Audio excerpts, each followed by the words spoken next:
우리 시골에 있을 때는 그 중학교도 없었어요. 우리 시골 면소재지에도 중학교도 다른 데로 가야 돼요.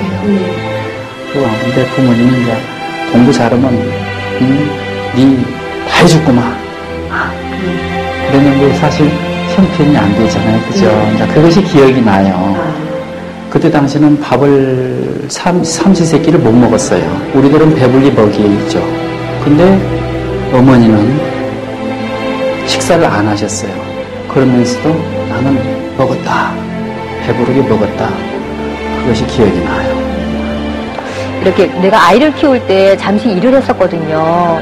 그랬을 때에 제가 어머니 오전에 몇 시부터 몇 시까지 일을 하니까 제가 조금 늦을 수도 있어요 하고 이렇게 애를 맡겨놓잖아요. 그러면 어머니께서 전화 오시면 애기가 이때 이 시간에 안 들어와도 된다고 엄마 아빠가 그냥 애기를 볼게 이렇게 말씀하시는 거예요. 근데 가면 정말 힘들어 하시거든요. 그 연세에 손주 보기가 참 힘드신데도 어머니께서는 괜찮다라고 얘기하시면서 그때 한참 새벽 기도 나오고 이렇게 했을 때 그때가 시험 기간이었는데 시험 기간에 밤에 계속 공부하고 또 새벽 기도 나오려고 하니까 그 엄마가 저를 안 깨우셨는데 엄마가 못 일어나서 안 깨우신 것처럼 말씀하셨어요. 그런 적이 있었어요. 오케이.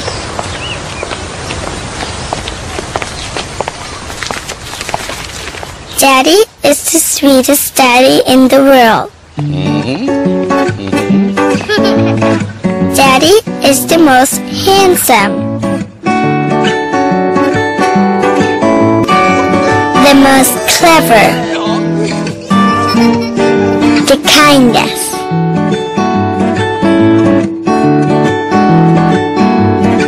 He is my Superman. Daddy wants me to do well at school. Daddy is just great, but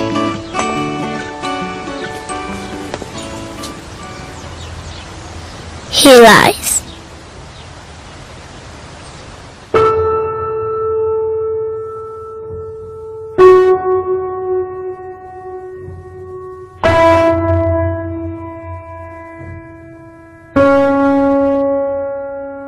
He lies about having a job.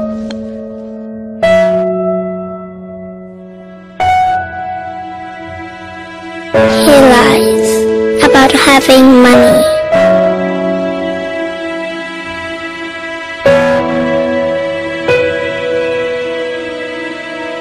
He lies that he is not tired.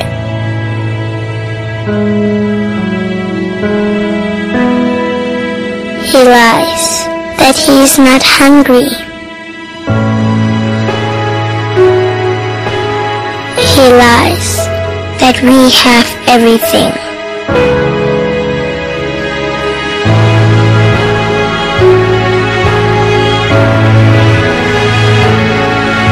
He lies about his happiness.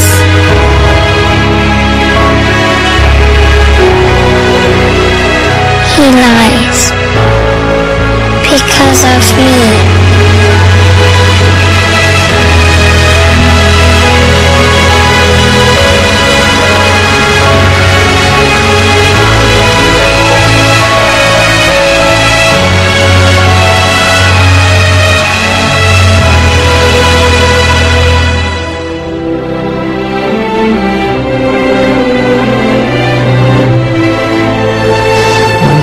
자녀들을 사랑하는 마음이라고 생각합니다.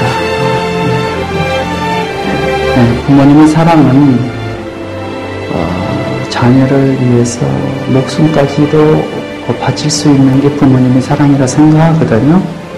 우리 어머님 인품으로는 괴로이신 것 같아요. 피곤한 걸 아시니까 조금이라도 자게 하시려고 그것도 맞습니다. 엄마 아버지가 일찍 돌아가시고 저희 사남매 고생하시면서 키워주셨는데 힘들다 말씀 안 하시고 그 믿음의 이상 물려주신 것도 너무 감사하고 그게 아니었으면 이제 삶의 의미가 없었을 텐데. 어머니, 아버지, 정말 사랑합니다. 보고 싶어요. 어머니 사랑합니다. 건강하게 오래 사세요. 엄마 너무 사랑하고 감사합니다. 지금까지 이렇게 키워줘서 감사합니다. 사랑합니다.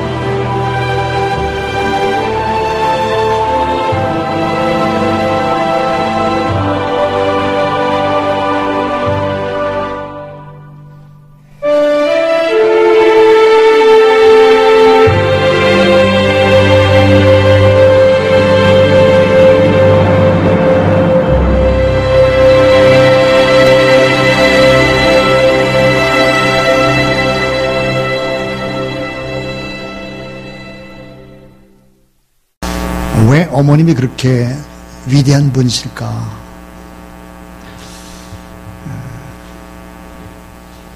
(6만 명) 입양아의 주치의자 엄마였던 홀트 아동복지병원의 조병국 원장이 50년 의사 생활을 하면서 의료 보고서에 이런 얘기를 하고 있습니다.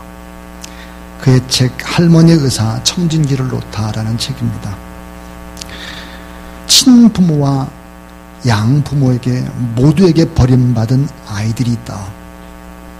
근데 그 아이들이 사무치게 그리워하는 건 여전히 엄마다. 자, 엄마라면 더는 필요 없다는 듯 엄마 얘기를 하면 화를 내고 있지만 사실은 그 누구보다도 엄마를 절실하게 원하고 있다. 가장 갖고 싶은 최고의 선물은 누구에게나 당연히 엄마인 것입니다. 단체 보육시설의 아이들은 잘 자라나지 않고 건강도 나쁘다. 넉넉히 먹이는데도 그렇다. 늘 생기가 없고 병치레가 잦다. 아이들을 쑥쑥 자라나게 하는 건 쌀 한 톨 우유 한 모금이 아니다. 엄마의 다정한 어루만짐과 따뜻한 눈빛, 그것은 사랑이다. 이 사랑은 의학과 과학을 뛰어넘는 기적을 본다. 그랬습니다. 자, 고통을 통해서 소원을 창조하시는 그런 어머니. 어머니 왜 그렇게 위대할까? 오늘 저는 4가지 얘기를 드리려고 합니다. 그 하나가 뭐냐면 따라해 주세요. 어머님은 하나님의 대리자다. 어머니는 어떤 분일까? 하나님의 대리자, 하나님의 일을 대신해서 하는 대행자입니다. 성경에 보니까 어머님으로 묘사된 하나님에 대한 구절이 많습니다. 이사야 66장 7절이라든지 49장 15절, 46장 3, 4절 이런 데 보면 자, 어머님으로 묘사되어 있죠. 토트 티아메로라고 하는 사람이 이런 말을 했습니다. 부강한 나라, 행복한 나라는 어머니의 태중에서 태어나고 그 손에서 만들어진다. 삼가 어머님 앞에 머리를 숙여라. 어머니는 모세를 낳았고 예수 그리스도를 낳았다. 지칠 줄 모르는 위대한 어머니, 그 어머니께 머리를 숙여라. 위대한 인물은 모두 다 어머니의 자식이다. 그 젖을 먹고 자랐다. 세계가 자랑거리로 삼는 모든 것을 탄생시킨 것은 모두 하나님의 대리자인 어머니입니다. 그랬습니다. 자, 하나님은 이 무질서와 혼란의 사회, 이 시대를 마감하기 위해서 새 역사를 창조하기 위해서 하나님이 하시는 일이 있습니다. 사람을 세우기 이전에, 훌륭한 정치가를 세우기 이전에 하나님이 하시는 일이 뭘까? 그것은 먼저 어머님을 이 땅에 보내는 것입니다. 위대한 사람을 보내는 것이 아니라 먼저 신앙의 어머님을 보내신다 하는 것입니다. 그래서 모세라고 하는 민족의 출애굽을 이끈 그런 영웅, 이 모세를 먼저 보낸 것이 아니라 기도하는 어머니 요게벳을 먼저 보내는 것입니다. 자, 이 사사시대, 정말 어려운 시대, 정말 모든 것이 흑암인 시대죠. 무질서와 타락의 극치를 달리고 있는 이 사사시대의 종지부를 찍기 위해서 하나님이 두 여인을 보냈다. 유진 피터슨이라는 사람이 그렇게 말했습니다. 한 사람이 한나요, 또 한 사람이 바로 룻이다 그랬습니다. 자, 사무엘을 먼저 보낸 것이 아니라 한나를 먼저 보내고 다윗을 먼저 보낸 것이 아니라 룻을 먼저 보냈다 하는 것입니다. 자, 출애굽의 시대를 위해서 흑암의 시대, 사사의 시대를 종지부를 찍기 위해서 어머니를 보냈다 그렇게 얘기를 했습니다. 자, 여러분, 유대인들은 지금도 그렇습니다. 목의 혈통을 따르죠. 아버지가 이방인이라고 할지라도 어머님이 유대인이면 그 사이에 자녀가 나면 그 자녀는 유대인입니다. 그만큼 어머니라고 하는 이 존재가 엄청난 하나님의 대리자다 하는 것들을 말씀하고 있습니다. 자, 여러분, 하나님께서 지은 첫 사람 아담을 한번 생각해 볼까요? 이 아담은 엄마 뱃속에서 281일, 약 10달 이렇게 있지를 못했습니다. 그런 엄마의 젖을 빨지 않았고 엄마의 손길, 엄마의 가슴에서 자라나진 않았습니다. 왜냐하면 그냥 어른이었습니다. 그리고 이 아담 첫사람은 광야와 같은 어려움들을 절대로 한 번도 경험한 적이 없습니다. 그래서 그 아담이 우리 온 인류에게 준 것이 바로 원죄라는 철퇴를 우리에게 씌워주는 것입니다. 하나님께서는 인류 구원의 목적을 위해 둘째 아담 예수 그리스도를 성인으로 부르지 않았습니다. 그 시대에 의롭게 살아고 거룩하게 살아가는 마리아라고 하는 여인의 태를 빌린 것입니다. 엄마의 뱃속을 빌린 것이죠. 그래서 예수 그리스도가 태어나고 마리아의 손에서 양육을 받으면서 그런 과정을 거쳤습니다. 그리고 수없는 광야의 고통의 과정을 겪으면서 모든 사람들을 끌어안을 수 있는 그런 인격을, 그런 경험들을, 참 사람과 참 하나님의 경험들을 다 하게 된 것입니다. 그래서 이 어머님은 누굴까? 어머님은 하나님의 대리자다, 대행자다 하는 것이 성경입니다. 두 번째로 어머님은 얼마만큼 위대할까? 따라하세요. 어머님은 자식들의 진정한 고향이다. 여러분, 자식들의 진정한 마음의 고향 어머님입니다. 외로울 때, 지칠 때, 몸과 마음이 아플 때, 누군가의 말 못하는 고민이 있을 때, 여러분, 눈물이 날 때 어머님의 이름, 어머니를 부르고 싶지 않습니까? 자, 누군가의 거울이자 본보기, 슬픔을 치유하는 안식처이자 세상으로 나갈 용기를 준 전진기지, 세상을 바라보는 창과 같은 그런 것은 역시 어머님입니다. 어머님의 눈을 통해서 세상을 보죠. 어머니의 가슴을 통해서 사랑을 느끼는 것입니다. 어머니의 손발을 통해서 이 세상을 어떻게 살 것인지 그런 따뜻함들을 경험하게 되는 것이죠. 그래서 세상을 바라보는 창이요 햇빛이요 물이자 공기, 아니 세상의 전부, 이런 어마어마한 존재가 바로 어머님이다 하는 것이죠. 어머님은 가정의 버팀목이고 행복의 파수꾼입니다. 또 행복한 가정을 일으켜 세우는 데 가장 막중한 사명을 지닌 분이 바로 어머님이십니다. 에드 쉐이퍼라고 하는 사람이 이런 말을 했습니다. 가정은 인간 존재의 장소이자 양육과 성장의 장소이며 인격의 요람이며 피난처요 보금자리다. 가정은 신앙의 출발점이며 또 그 신앙의 완성을 이루는 장소이다. 이 장소에서 어머님은 하나님의 마음을 품은 하나님의 파트너요 사명자다 그랬습니다. 어머니, 이 어머님은 자식들의 진정한 고향이 바로 어머님이죠. 자, 여러분, 세 번째로 이 어머니가 왜 이렇게 위대할까 하는 것은 또 따라해 주세요. 지구상에서 주님을 가장 많이 닮은 분, 주님을 가장 많이 닮은 분이 있다면 그 주님의 사랑을, 주님의 희생을, 주님의 섬김을, 주님의 눈물을, 주님의 기도를 가장 많이 닮은 분이 있다면 그분은 어머님이시죠. 과학적, 의학적으로 설명할 수 없는 자식을 향한 어머님의 뜨거운 사랑이라는 것은 모든 것들을 초월해낼 수 있는 것이죠. 희생적이고 절대적인 참다운 사랑, 독생자 예수 그리스도를 이 땅에 보내주시고 십자가에 죽으신 사랑, 그 사랑을 가장 많이 닮은 분, 어머니. 자식을 위해서라면 자기의 모든 것들을 다 내걸 수 있는 분, 주님을 가장 많이 닮은 분, 늘 음성을 들을 수 있고 손으로 만질 수 있고 느낄 수 있는 바로 주님 같은 분, 그분이 바로 어머님인 것이죠. 에너지 보존의 법칙이 있죠. 이 에너지 보존의 법칙은 에너지에만 적용되는 것이 아닙니다. 사랑에도 보존 법칙이 있습니다. 한 번 받은 사랑, 한 번 시작한 이 사랑은 다른 대상으로 옮겨가도 그 총량이 절대로 줄어들지 않는다라고 하는 이런 법칙입니다. 하나님의 놀라운 사랑을 우리가 받았다면, 십자가의 사랑을 경험했다면 그 사랑이 쉽게 그 총량이 변하는 것이 아니에요. 어머니의 사랑도 마찬가지인 것이죠. 오늘 제가 주보에다가 글 한 편을 썼습니다.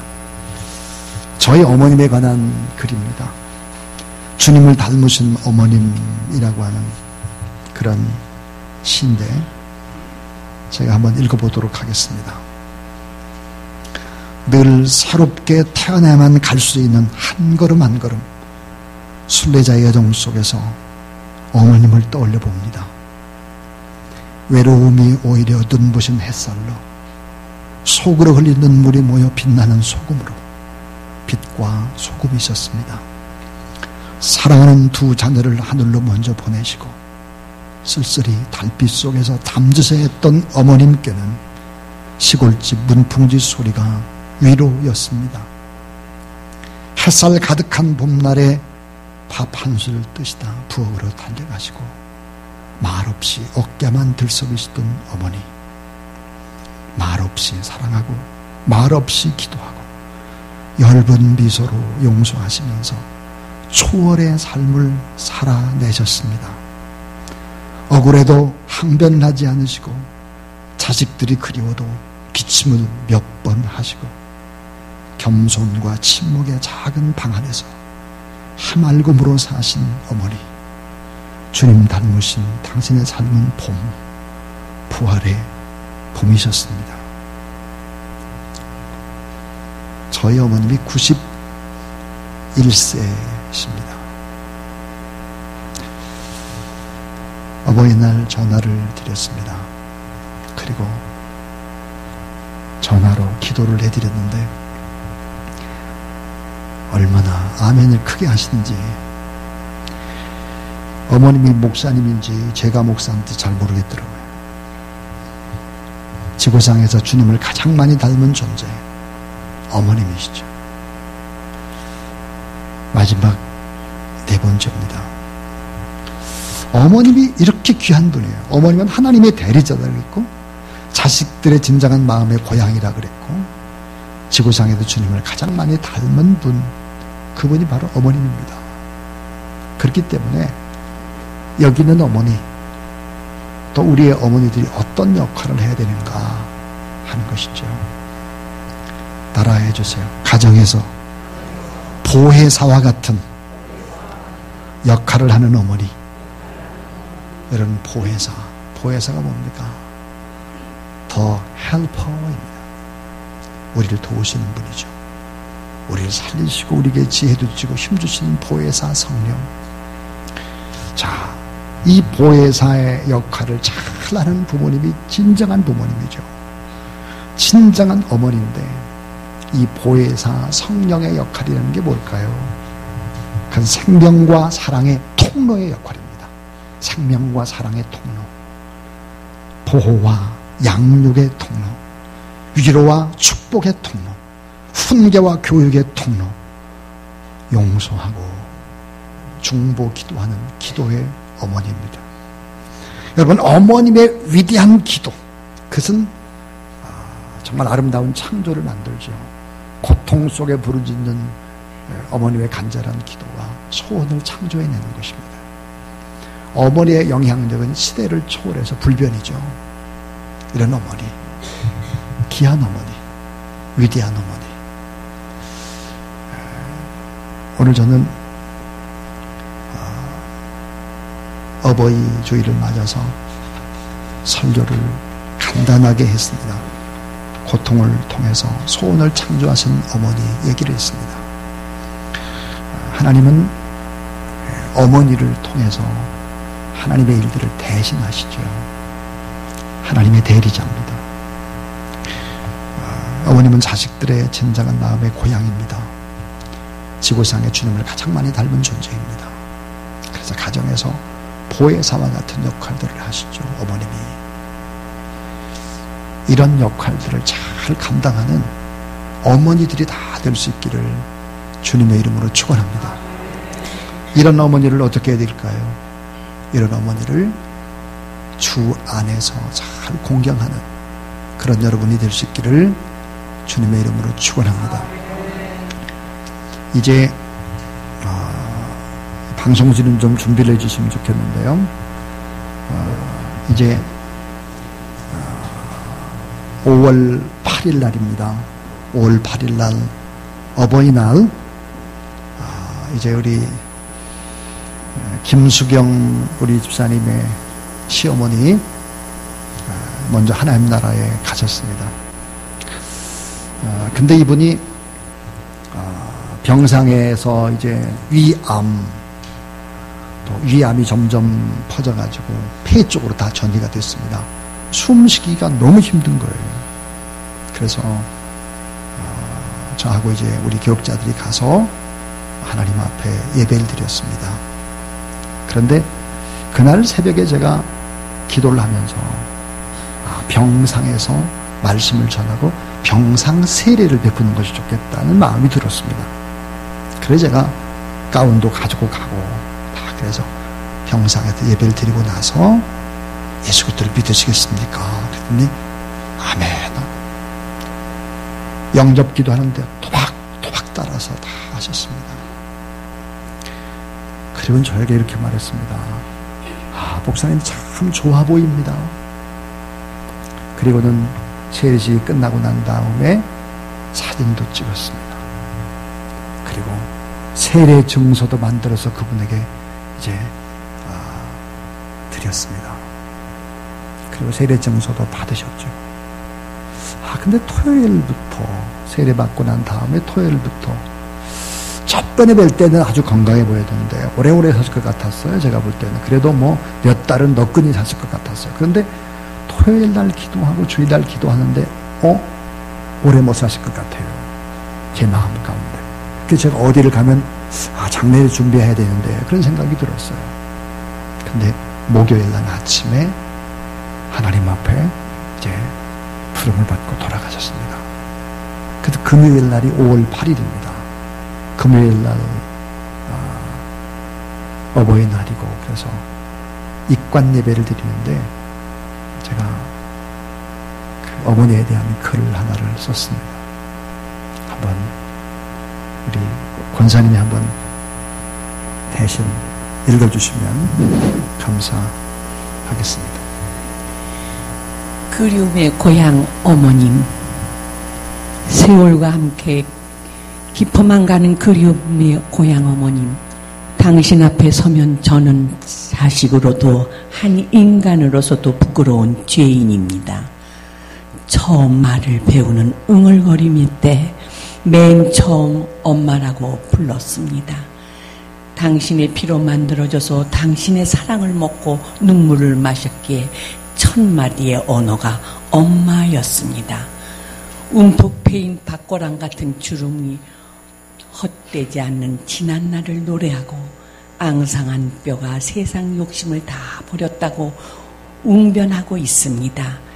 시멘트 바닥 같은 손이 행복을 일구었고 다 타다 남은 숯검정 같은 당신의 입술이 성스러운 어머님의 표제입니다. 어느 시인의 글이 생각납니다. 왜 손가락이 10개인가? 엄마의 탯줄을 의지하여 10달 동안 가슴앓이 하던 그때 나 위에 생사를 넘나들던 엄마라는 그 이름을 세워보기 위해 손가락이 10개라 했습니다. 이 세상에서 마음이 아프고 외롭고 실패 어두운 밤길에서 제일 먼저 부르는 이름 어머님. 자꾸자꾸 그리워해도 남아있는 끝없는 이름 어머님. 제가 주님께 받은 최고의 선물은 바로 당신입니다. 가장 아름다운 당신의 이름을 부르며 꿈을 꿉니다. 이제 육신으로는 함께 할 수 없는 어머님과 자식이 꿈속에서 그리움으로 만나다 천국에서 재회할 그날을 기다립니다. 당신의 자녀인 것이 자랑스럽습니다. 어머님, 감사하고 사랑합니다.